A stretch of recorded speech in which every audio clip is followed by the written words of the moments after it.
Sir, मैं ओम प्रकाश जाट राजस्थान के नागौर जिले का निवासी हूँ सर, और मुझे गुजरात कैडर आवंटित हुआ है। और कोरोना महामारी के दौरान मेरी फील्ड ट्रेनिंग गुजरात के वलसाड जिले में हुई थी सर। इस महामारी के दौरान हमने देखा आपने ये तनुश्री और दास के पास से गुजरात जान लिया कि नहीं जान लिया? सर जाना सर, जो है मैंने खुद भी जाना, इनसे भी जाना और मेरे गुजराती दोस्तों से भी जाना सर। सर, इस महामारी के दौरान क्योंकि वलसाड एक प्रमुख औद्योगिक केंद्र है, तो बहुत सारे माइग्रेंट वर्कर्स वहाँ रहते थे सर। तो इन माइग्रेंट वर्कर्स को ना सिर्फ स्वास्थ्य संबंधी चुनौतियों का सामना करना पड़ा था, बल्कि इनको बेरोजगारी और भूखमरी का भी संकट इन पर आया था। तो ऐसे समय में आपके मार्गदर्शन में वलसाड पुलिस ने बाकी प्रशासन की इकाइयों के साथ मिलकर बहुत ही संवेदनशीलता और सक्रियता के साथ काम किया था सर। इस समय मैंने ये सीखा कि एक खाकी के पीछे छुपा हुआ एक संवेदनशील इंसान मुसीबत के समय बियॉन्ड कॉल ऑफ ड्यूटी जाकर जनता की हर तरह की समस्याओं का समाधान करने के लिए 24 घंटे तत्पर रहता सर। आपकी सुशासन की परिकल्पना के अनुसार किसी भी जनता की हर समस्या के लिए एक सिंगल पब्लिक इंटरफेस होना चाहिए। इस महामारी के दौरान वो सिंगल पब्लिक इंटरफेस वो पुलिस थी, और हमने इस जिम्मेवारी को बखूबी निभाया था सर। मैं आपके सामने कुछ तथ्यों का उल्लेख करना चाहूँगा सर। वलसाड में माइग्रेंट वर्कर्स के लिए जो हमने खाने पीने की व्यवस्था करी थी, उसमें हमने बहुत सारे देश भर से जो आर्थिक जो मदद आई थी उसको चैनलाइज करके बेनिफिशियरीज का आइडेंटिफिकेशन करके उनमें वल्नरेबल एरिया असाइन कर, हाँ ठीक है, सुनाई दिया। इंडिविजुअल डोनर को एक एरिया असाइन करके टोटल 30,000 परिवारों को 2 महीने से भी ज्यादा समय के लिए उनके डोर स्टेप पे राशन की डिलीवरी करी थी सर। इंटर डिपार्टमेंटल कोऑर्डिनेशन का पुलिस ने इस समय में बहुत ही एक मिसाल पेश करी थी सर। आपकी जानकारी में लाना चाहूंगा कि इस समय वलसाड से टोटल 61,000 माइग्रेंट्स को उनके घर भेजा गया था, जिनमें पुलिस ने भारतीय रेल और प्रशासन की बाकी इकाइयों के साथ बहुत ही कोऑर्डिनेशन के साथ काम किया था। माननीय, आपके संदेश के अनुसार पुलिस ने इंडस्ट्री और माइग्रेंट लेबर के बीच में इंटरफेस का भी काम किया। हमने इंडस्ट्रीज के लेबर रिक्वायरमेंट का असेसमेंट किया और माइग्रेंट की स्किल मैपिंग करके उन दोनों के बीच ना सिर्फ लेबर्स को रोजगार मिला, बाकी जो डिस्ट्रेस माइग्रेशन, जो भय का वातावरण था, वो भी कम हुआ सर।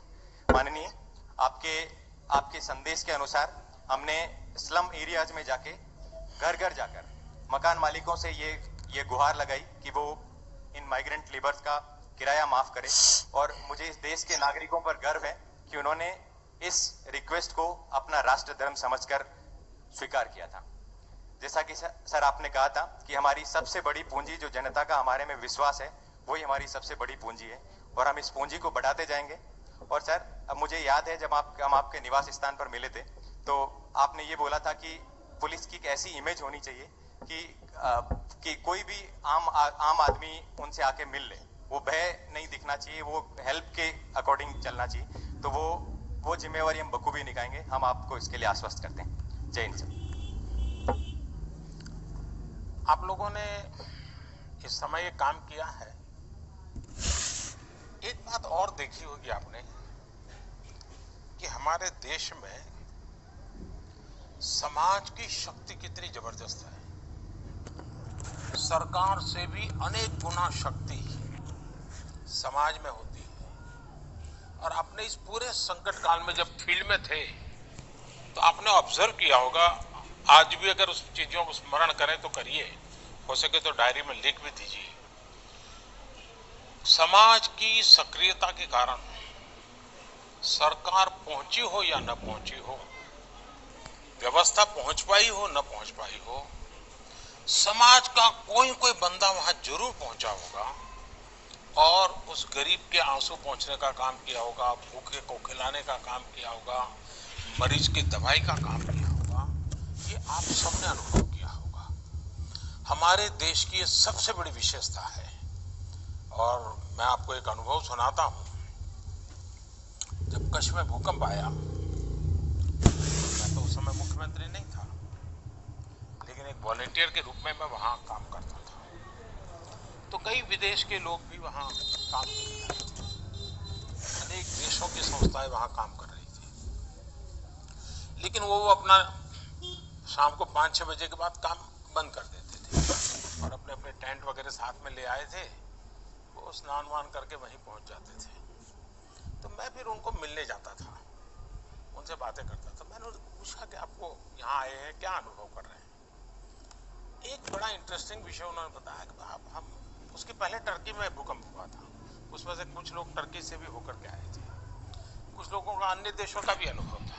तो कह रहे थे दुनिया में कई देशों में ऐसे जब संकट होते हैं तो हम पहुंचते हैं, वॉलंटरी सेवाएं करते हैं, और वहां पर रेड क्रॉस एनजीओ के रूप में काम करता है या कोई वर्ल्ड हेल्थ ऑर्गेनाइजेशन के लोग होते हैं, और ज्यादातर उन्हीं के आसपास सब चीजें चलती है। बोली यहाँ तो हम देख रहे हैं हर गली मोहल्ले में कोई एनजीओ है, कोई खाना पका रहा है, खाना पहुंचा रहा है, कोई बीमारों की चिंता कर रहा है।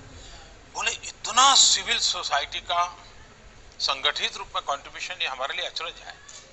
मेरा कहने का तात्पर्य यह है कि हमारे देश में हम शासन व्यवस्था में जनशक्ति को जितना जोड़ने की आदत डालेंगे, इवन इन पुलिसिंग, आप देखिए हमारी सरलता भी बहुत बढ़ जाएगी, हमारे विश्वास का व्याप भी बढ़ेगा और हम बहुत ही कम एफर्ट से मैक्सिमम रिजल्ट ले पाएंगे।